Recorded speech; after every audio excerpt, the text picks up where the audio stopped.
Students कैसे हैं आप? उम्मीद करता हूँ अच्छे होंगे।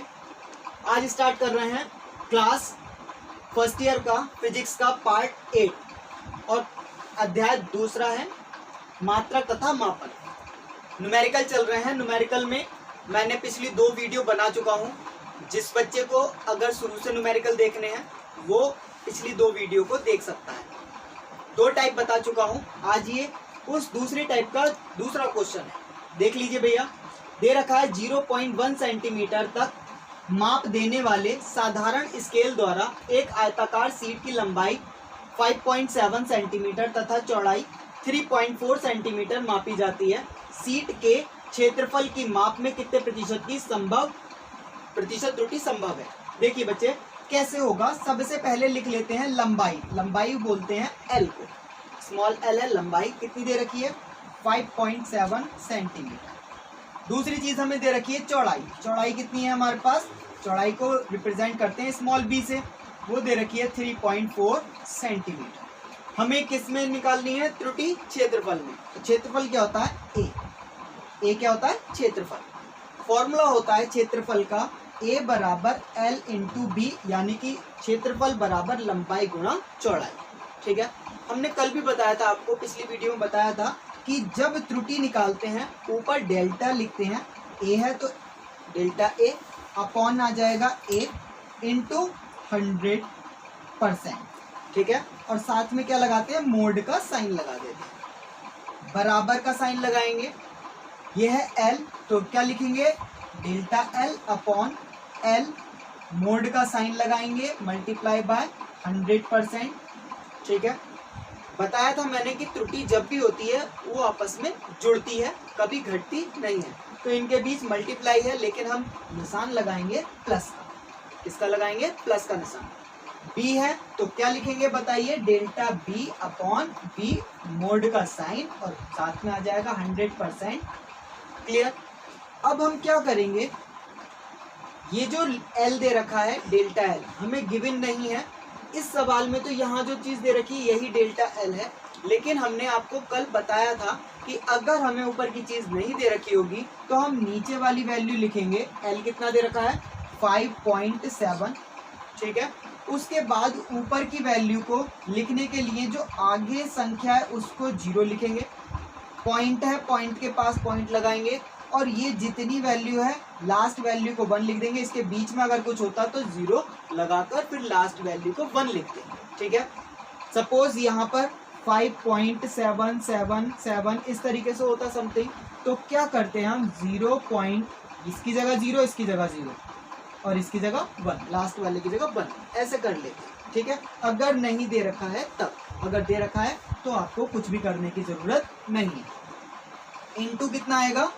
100% प्लस ये कितना आया? 0.1 अपॉन बी कितना है? 3.4 और साथ में कितना है? Multiply by 100%। क्लियर? अब जब हम इसको सॉल्व करेंगे तो पॉइंट से पॉइंट हटाएंगे, पॉइंट से पॉइंट हटा देंगे। क्लियर?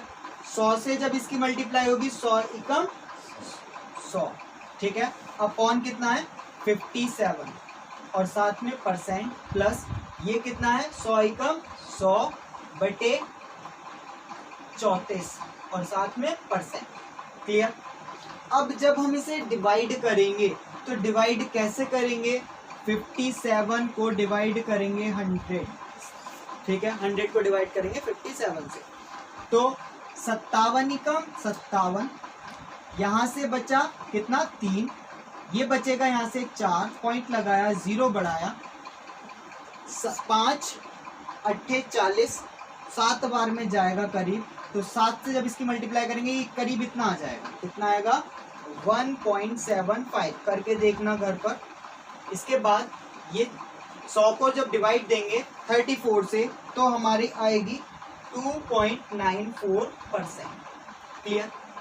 अब इन दोनों को हम क्या कर लेंगे? प्लस कर लेंगे। 4 और 5 9, 9 और 7 कितने हो जाएंगे? 16। हासिल लगा 1, कितना हो गया? 4। 4.69% ये आपका क्या हो जाएगा? आंसर। बच्चों नेक्स्ट क्वेश्चन है, एक बॉक्स की लंबाई 24 सेंटीमीटर, चौड़ाई 18.6 सेंटीमीटर तथा ऊंचाई 6.0 सेंटीमीटर है। बॉक्स के आयतन के मापने में हुई अधिकतम संभावित प्रतिशत त्रुटि ज्ञात कीजिए। ठीक है, जिस बच्चे को क्वेश्चन उतारना हो वो पुश करके उतार सकता है या फिर पीछे देखकर फिर दोबारा से देखकर वीडियो उतार सकता है। ठीक है, तो हमें सबसे पहले क्या दे रखा है, लंबाई एल बराबर दे रखी है 24 सेंटीमीटर। जीरो लगाने की जरूरत नहीं है, लेकिन जैसे दे रखा है इस वजह से मैं ऐसे ही करा रहा हूँ। दूसरी चीज दे रखी है बी, यानी कि चौड़ाई दे रखी है, चौड़ाई को बी से रिप्रेजेंट करते हैं 18.6 सेंटीमीटर। उसके बाद ऊंचाई को एच से डिनोट करते हैं 6.0 सेंटीमीटर। ठीक है, अब हमें फाइंड करना है आयतन होता है v बराबर फाइंड करना है। ठीक है, आयतन बराबर फॉर्मूला होता है लंबाई गुणा चौड़ाई गुणा ऊंचाई। तो फॉर्मूला लिखेंगे v बराबर लंबाई गुणा चौड़ाई गुणा ऊंचाई। ये हो जाएगा हमारा फॉर्मूला, यानी कि b बराबर LBH। अब हमें क्या निकालनी है, इसकी प्रतिशत त्रुटि निकालनी है। तो त्रुटि के लिए हम क्या करते हैं, ऊपर डेल्टा लगाएंगे, अपॉन में v लिखेंगे, मोड लगाएंगे, मल्टीप्लाई बाय 100%।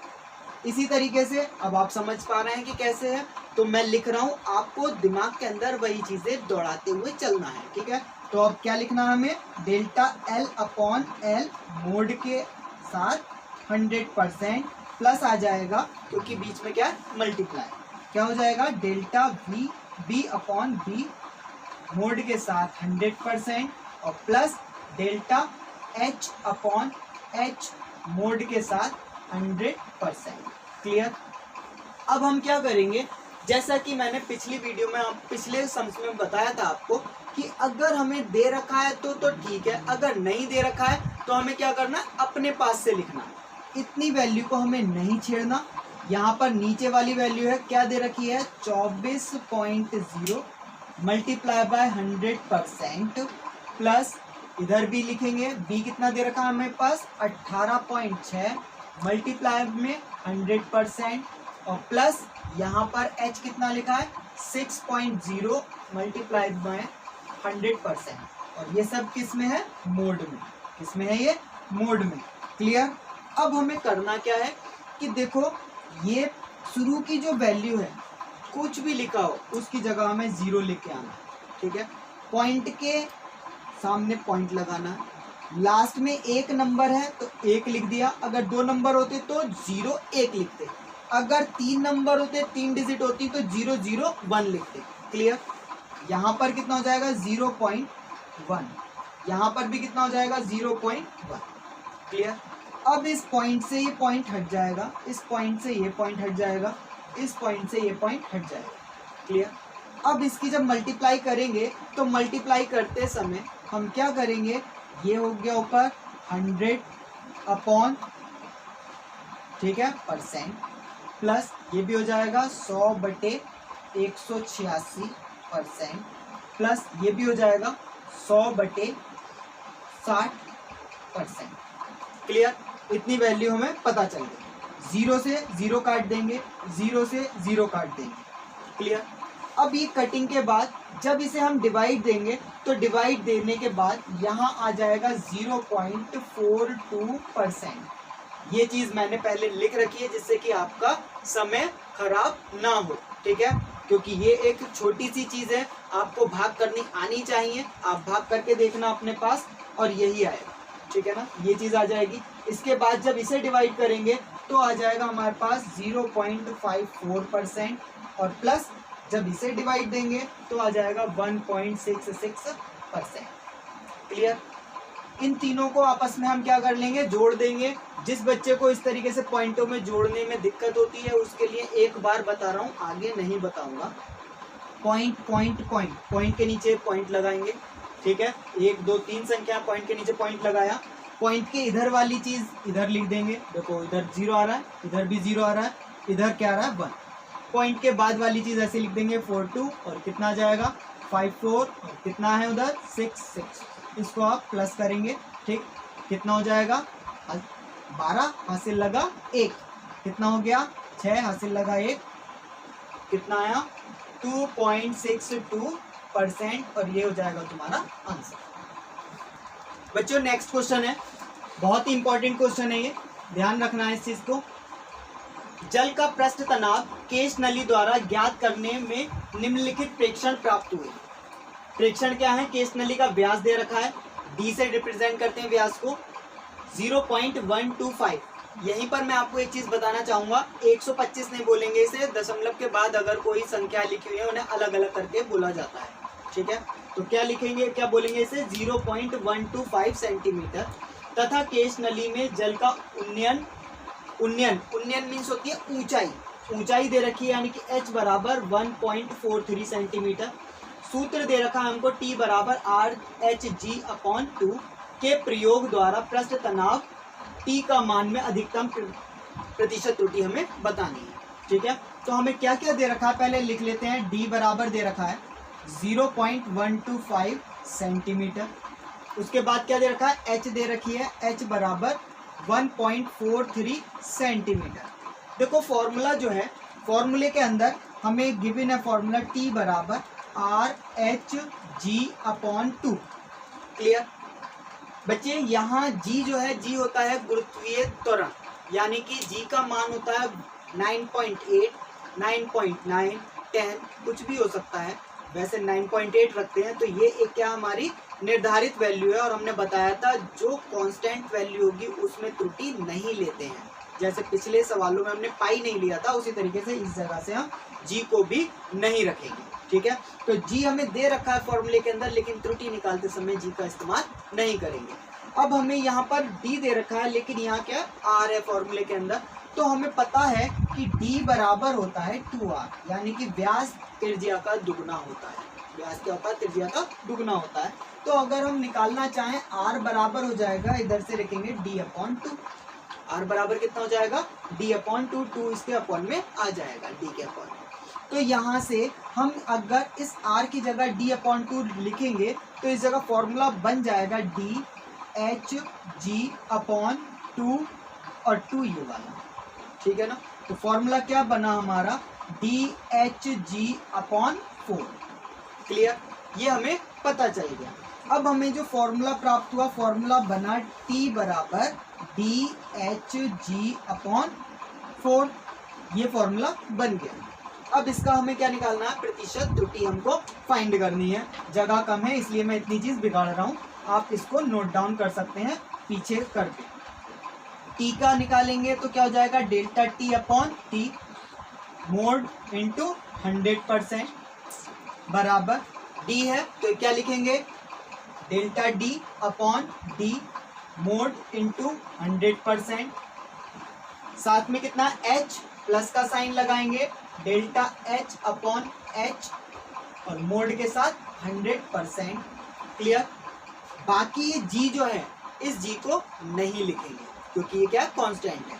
4 हमारा नंबर है, कांस्टेंट है, इसको भी नहीं लिखेंगे। अगर पावर में होता, इसकी घात होती तो उसको आगे लिख लेते, लेकिन ये अपॉन में है तो इसके हमें कोई भी काम नहीं है, इसको हम नेगलेक्ट कर देंगे। अब क्या करना है, हमें D की वैल्यू दे रखी है 0.125 मल्टीप्लाई बाय 100%, मोड का साइन लगाया, 0 ऐसे ही लिखा, पॉइंट लगाया, 3 संख्याएं तो 1 2 किया जाएगा, प्लस यहाँ H दे रखा है, H कितना हमारे पास देखें 1.43, मोड का साइन इंटू कितना 100%, और यहाँ से देखो 0.01 हो जाएगा। इस पॉइंट से ये पॉइंट कट जाएगा, इस पॉइंट से पॉइंट कट जाएगा। जब इसकी मल्टीप्लाई करेंगे ये हो जाएगा 100/125%, और प्लस यहाँ हो जाएगा 100/, कितना हो जाएगा 143%। क्लियर, अब इसको हमने निकाल के रख लिया है क्योंकि आपको काटने में थोड़ी दिक्कत पड़ती, तो यहाँ से हो जाएगा 0.8% और प्लस ये हो जाएगा हमारा 0.7%। जब इन दोनों को जोड़ोगे तो आ जाएगा 1.5%। ये हो जाएगा आपका आंसर। बच्चों इस तरीके से न्यूमेरिकल आपके जो कराए मैंने, उम्मीद करता हूँ आपको बहुत अच्छे लगे होंगे, समझ में आए होंगे।